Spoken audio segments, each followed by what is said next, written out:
Let's talk about some real basics when you're at a garage sale or at a swap meet or wherever you go to find your comic books. Let's talk about the cover price. The cover price is the original cost. The cover price is how much you paid for it when you bought it, which means the face value, which means, let's say you bought a comic book like this, 35 cents. I don't remember the exact year, but it also had a barcode. So this tells you that this comic book is not from the 60s, it's not from the 50s, it's subsequent to that time, so that dates it. But it is kind of cool because it's the Bionic Woman, and having to do with what's going on now since there's a TV show, there's probably a higher demand, so if you looked in the Wizard, you would see an upward arrow to mean that this was probably something that was in demand and went up this month when the television show debuted.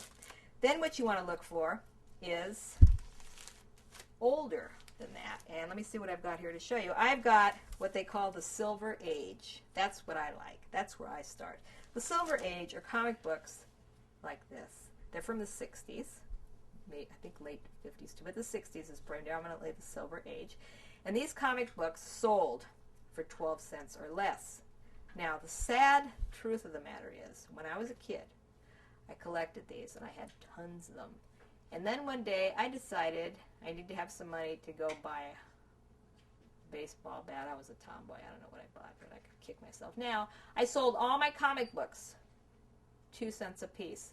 We all have these stories. So you know what? Don't go there. Don't worry about it. But this is a silver copy, and this would be one that's from the 60s, and this is my favorite guy, Superman. And you can see that there's old Perry White.